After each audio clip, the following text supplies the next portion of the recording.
'Twas the week before 28 weeks later. Don't get ahead of ourselves. We've still got some good stuff to talk about this week in the theaters and for home streaming. So let's hit it. Are either one of these any good? Wow, this is a good movie. It's pretty good. Well, the director from yesterday doesn't think so. It stinks. He's sorry. You waste our film. It's so bad.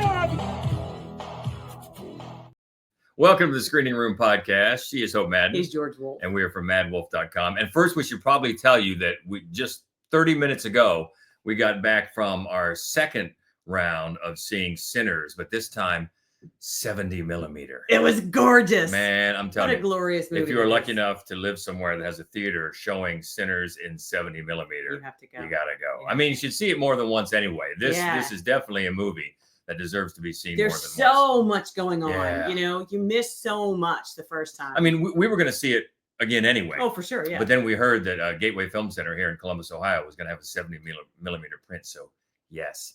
And then Abby let me up into the control room. That's right. And I got to take a little film. So just look up MaddWolf Columbus on socials. Got a little bit of the actual reel.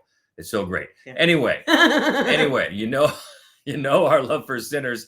Let's start this week on the big screen. First up in theaters, as the ancient threat endangers both Vikings and dragons alike on the Isle of Berk, the friendship between Hiccup, an inventive Viking, and Toothless, a night fury dragon, becomes the key to both species forging a new future together in How to Train Your Dragon. Now, I promised we weren't going to talk anymore about, do we have to make a live action of every animated? The answer is yes. Apparently. So let's just move on. And the thing about it, if you go back to the first animated How to Train Your Dragon, the whole trilogy, it's a great It really is. trilogy. Really, if it's not for Toy Story, I mean, it might be the best animated trilogy ever. And I'd like to just point out that you did not want to see the first one when it came out. I really did. Because at our house, the phrase "in a time of dragons" is followed by the sound of George snoring. I'm out. Yeah. So you didn't want to go, but it's an incredible animated man. trilogy. Each one of them is gorgeous and dear, and we loved it. And we were not really looking forward to seeing the live I action remember trilogy. back when the first animated one came out at the end of the year, we had to fight to get it included. We were writing for a newspaper then to get it included in the top 10 of the year for that year. And it deserved it then. It still does. Yeah. We were just like, oh, do we have to do this? But we do. But the good news is this new live action version, it doesn't quite get to those lofty heights of the first animated one, but it's pretty darn good. It is pretty good. Yeah, one of the things I really liked about it, so Gerard Butler reprises his role as Stoic the Vast. I love that. That's name. a great name. Yeah. And he was really good. He had a great, not everybody's a great voice actor. He did a really good job in the animated trilogy, but he is even maybe more endearing in the flesh, although what you mainly see is a lot of prosthetics and makeup. Yeah. But he's just so genuine in his just misunderstanding of his son and his tenderness and his misguided pride. And it makes, I think, all of the emotional beats maybe that much stronger, or at least the father-son ones. Yeah. One good thing, even before I saw it, I noticed that the director here is Dean Dubois, who has been involved in all of these movies, even back to the first animated version in some capacity. Yeah. He's directed, and now he's back to do the first of the live action. And it follows the same story. It's based on a series of children's books, follows the same story, the Isle of Berk. And we've got the dragons and the Vikings who are sworn to kill the dragons.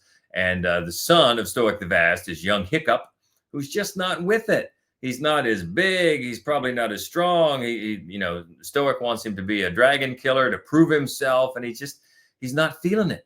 He's not feeling it, especially when he meets up and befriends Toothless. He comes to name him the Night Fury Dragon, which is sort of a legendary dragon in the Viking world. No one's really caught one, ever killed one. They're not sure. Does it really exist? Well, it does. And Toothless and Hiccup are friends. And then it has some nice themes about, the nature, the natural world, our part in it, along with the animal world, and living together and getting beyond your stereotypes, your first impressions, maybe wrong impressions that were handed down. So it's nice. It's nice for the kids. Maybe they haven't seen the animated versions yet. They start with this and go back, or maybe they have and want to see the new versions. Either way, it's a nice story. And the funny thing about it is we hadn't even discussed this part once we saw it, and then when we filmed a quick reaction video, but we both said the same thing, that it takes about 20 minutes or so before the visuals really start popping, right? Yeah, once they get airborne, it is really gorgeous. And I would say definitely rivals the original because, you know, in the animated version, oh, it's beautiful and it's lovely to watch, but in the live action version, you feel like you're flying. You know, you really get that roller coaster ride feel about it, and it's just gorgeous. It really is. And they keep, you know, Toothless looks pretty much the same. And I love the expressive face. If you have a cat, as we do, you'll recognize that face. And it really just, you know, with the eyes, you know, making the eyes at you. It's very expressive. So I love that. Yeah, but then it's funny, though. The other dragons, they lean much more sort of actual live action. They're not nearly so kind of kid-friendly and cartoonish. They look a lot more like the dragons that we've seen in like HBO shows now, and they're very cool looking. There's one that's always on fire, which was very cool. There's a two-headed one that I liked a lot, but they're much more intimidating and interesting looking. I loved the dragons. Yeah, and then the support characters are interesting. The group of kids that kind of friends, I guess. They're training to be Vikings. They're training to be Vikings around Hiccup.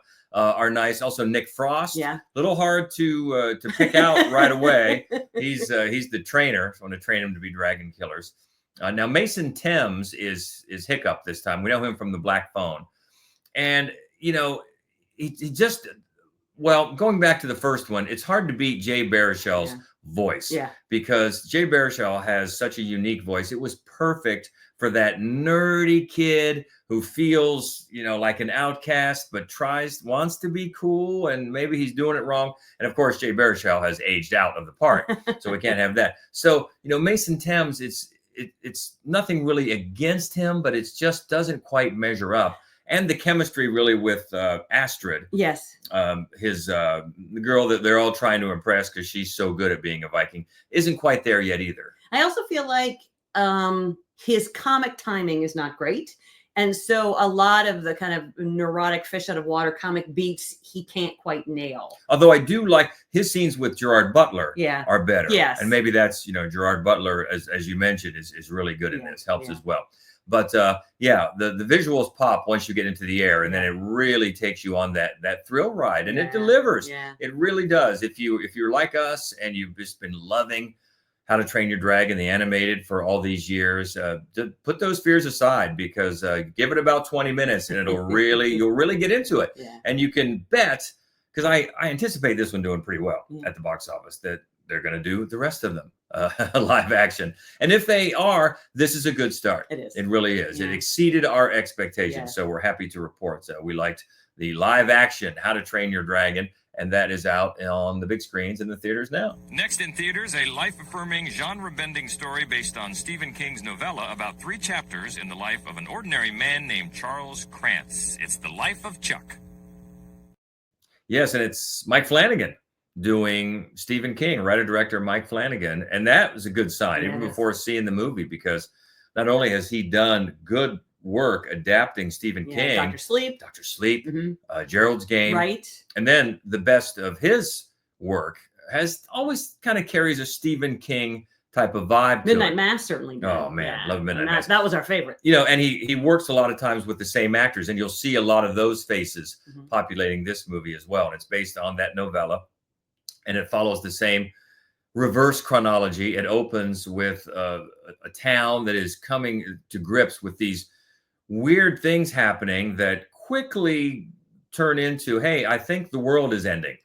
But in the middle of all that, they're perplexed, especially a teacher played by Chiwetel Ejiofor and his ex-wife played by Karen Gillan. They keep seeing these ads for thanks for 39 great years, Charles Krantz, as it was there in the trailer. And why is this happening? The world is ending, and it's on TV, it's on billboards, it's on radio. What's the deal there?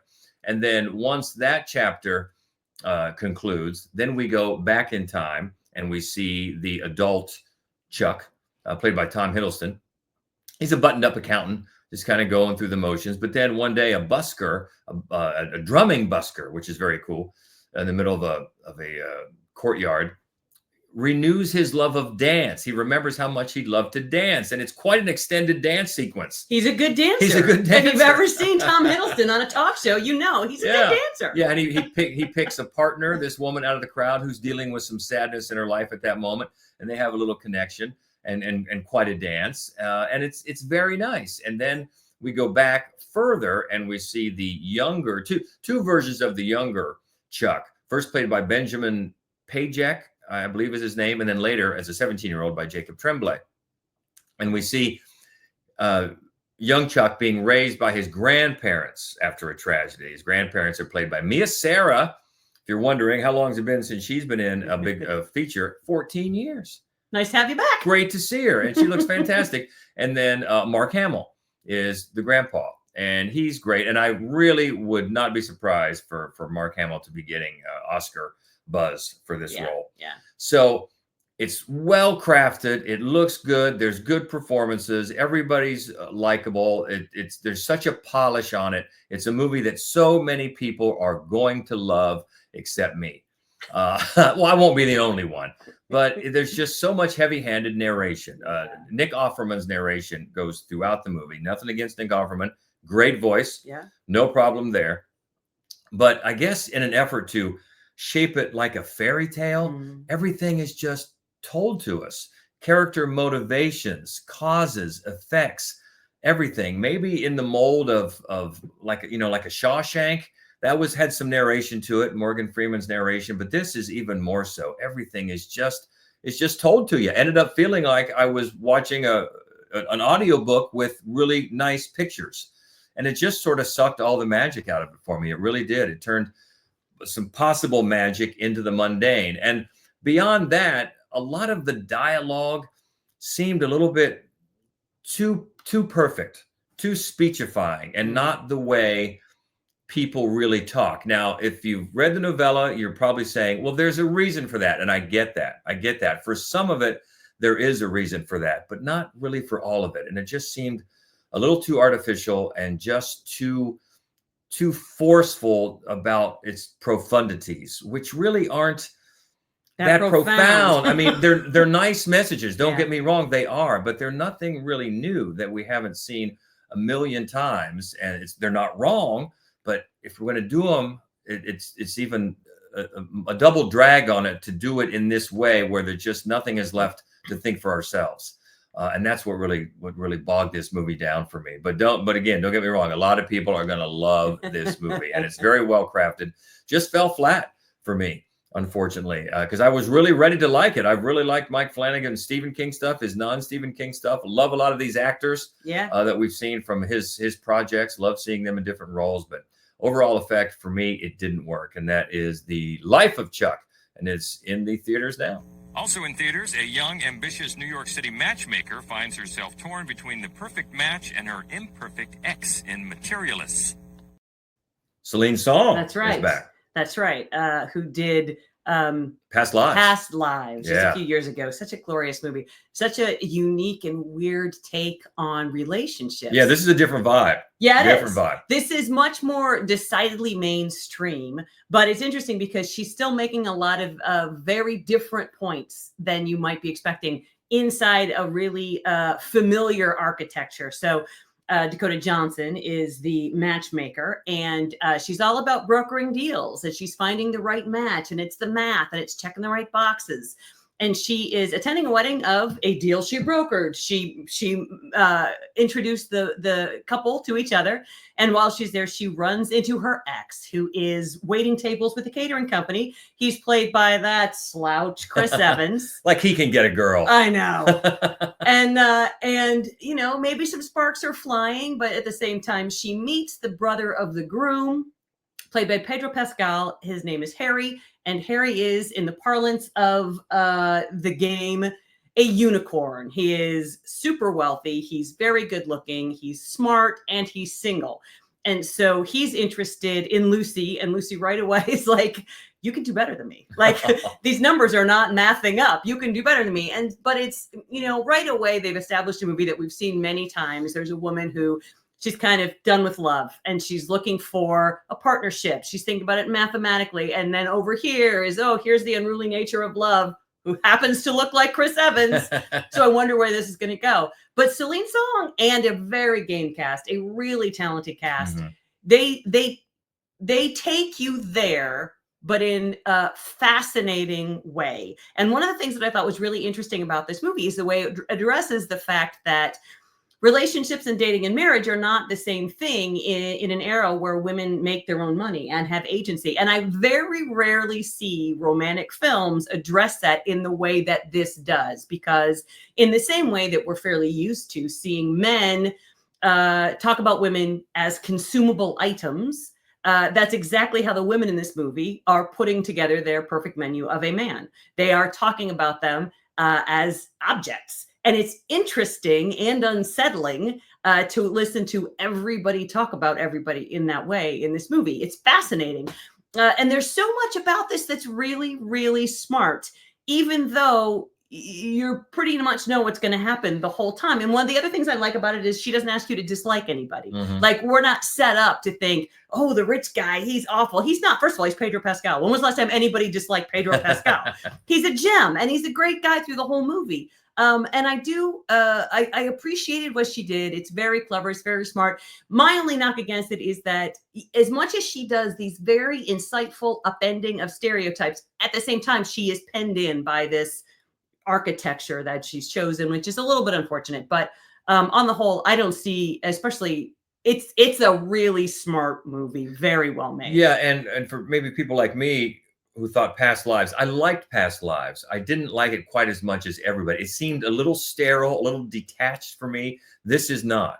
This is sort of, for maybe people that thought that, this is more, a little more, I don't know what the word, maybe mainstream. Romantic? Yeah.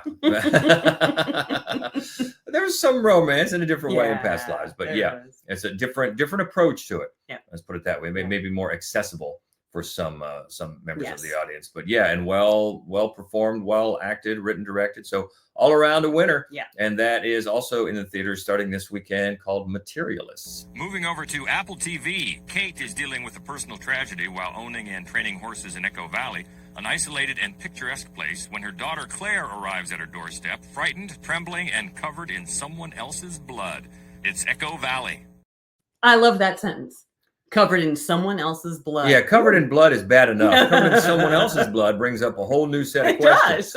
And that's the start of a mystery here. And, this is not only on Apple TV. It is getting a release in some select theaters. Yeah. So you might check your area, but definitely on Apple TV. And it's Julianne Moore is this woman who has recently suffered a tragedy in her life. And she runs this horse farm in rural Pennsylvania, and teaches riding and tends the horses and sells them and all that. And she has a troubled daughter played by Sydney Sweeney, who shows up covered in that blood. And that kicks off a series of events that brings in the mom, the daughter's boyfriend, and then the daughter and her boyfriend's drug dealer, played by Domhnall Gleeson. Who's always great in everything. Yeah, and this is cool because he's menacing, but he's subtle and almost politely menacing, not really polite. So it's great. The ensemble, which is not that big, it's not a great amount of characters in this, but it's really good. Even Kyle MacLachlan shows up in one scene as Julianne Moore's ex-husband. It's a very important scene early on because it's one of those scenes that's an example of good writing where you can learn a lot about characters in a short amount of time, and it seems real. It seems organic. This is a real conversation, and from their conversation, I've got their relationship, and I've got the fact that they have a daughter who's a problem, and that he thinks she's enabling her. So that's a good bit of information to know as we go forward. And this is a mystery where we're not going to really give away anything at all because you want to see it unfold, but it unfolds well.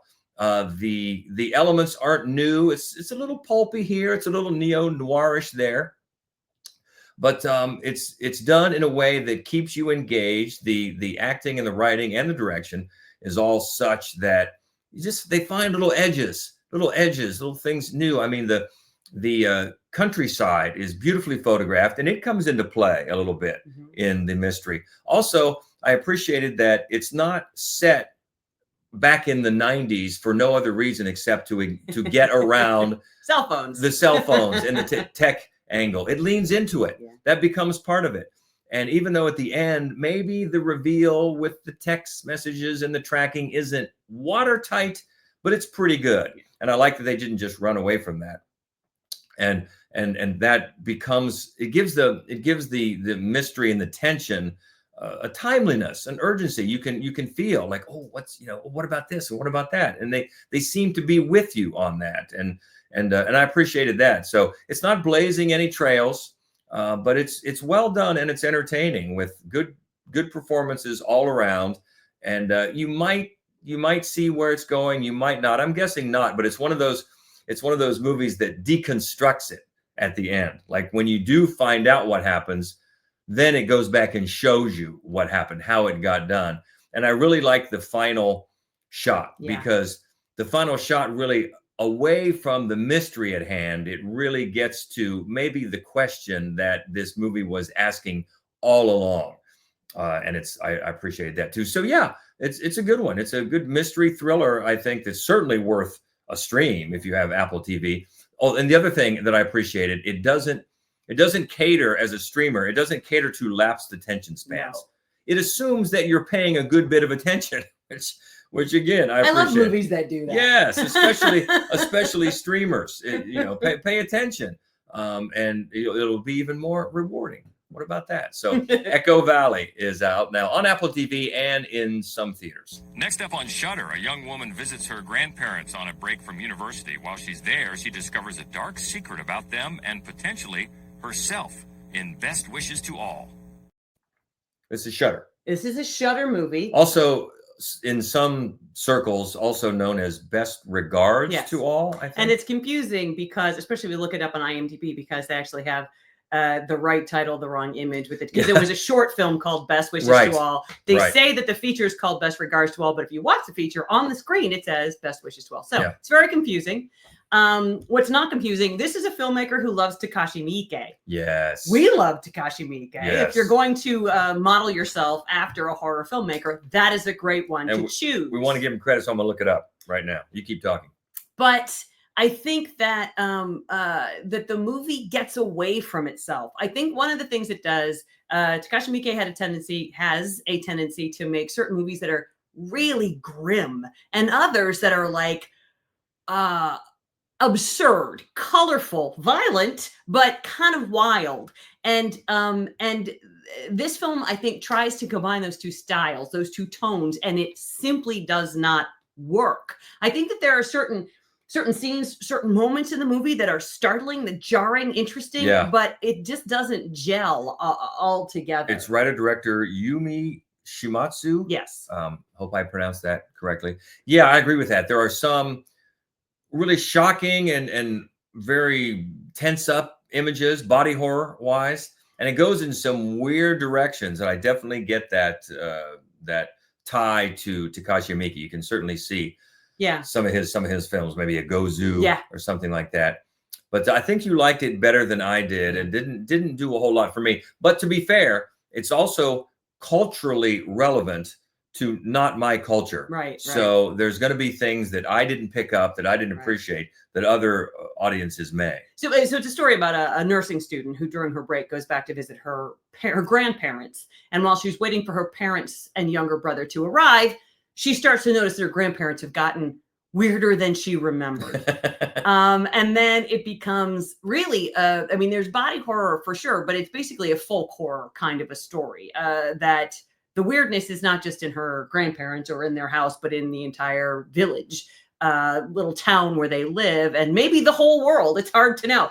And I think that there's something very interesting about the film, although there are times where you get the sense that perhaps the internal mythology isn't very clear, not because you don't understand what they're doing, but because the filmmaker has not made it clear. Like it just doesn't function all that well. And then because of that, because the bones really aren't there, all of the pieces sort of fall apart eventually. I do think that there's something interesting about it. I bet it was an interesting short. Yes, I could see that for sure. You feel that there's a comment on aging. Yeah.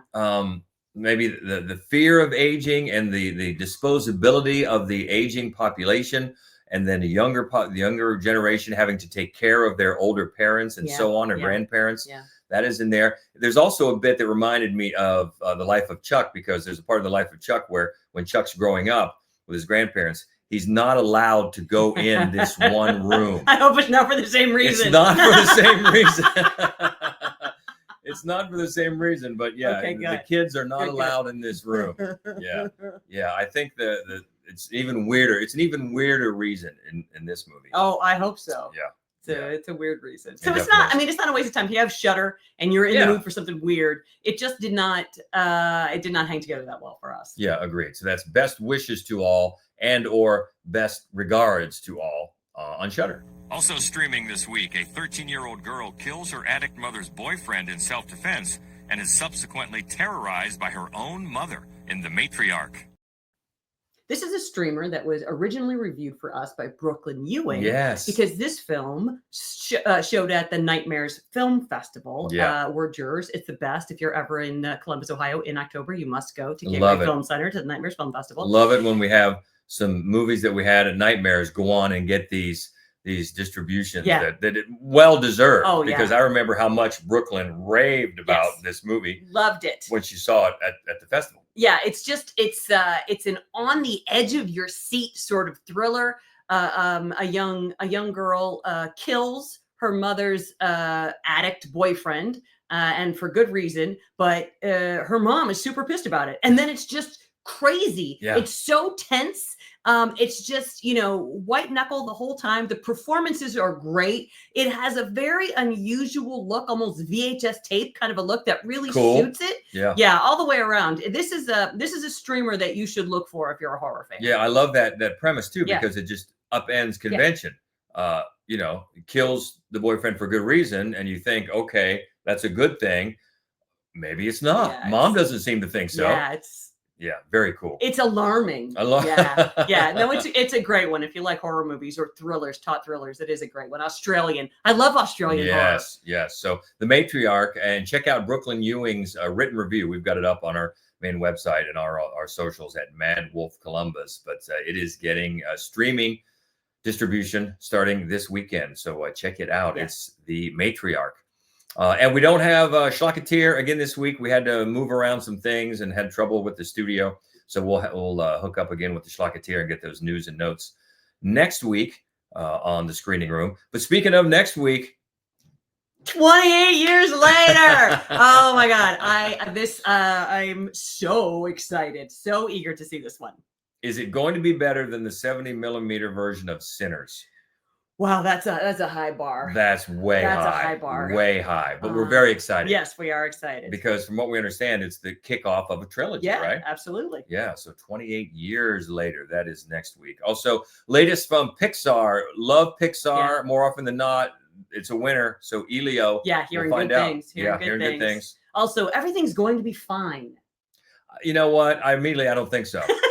If that's the title, I don't think it's going to be fine. We'll see. One called Eye for an Eye. Also, Soul Reaper. And I got to move your Diet Pepsi. Fall is a good time to die. Oh. Okay.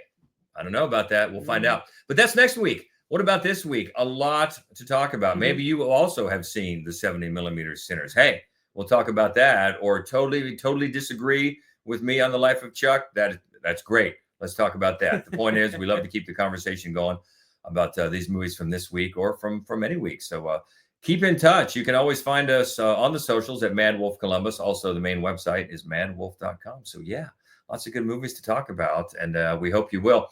In the meantime, until next week, be well, and we'll talk more movies again then. And until then, she is Hope Madden. He's George Wolf. And this is the Screening Room Podcast. See ya.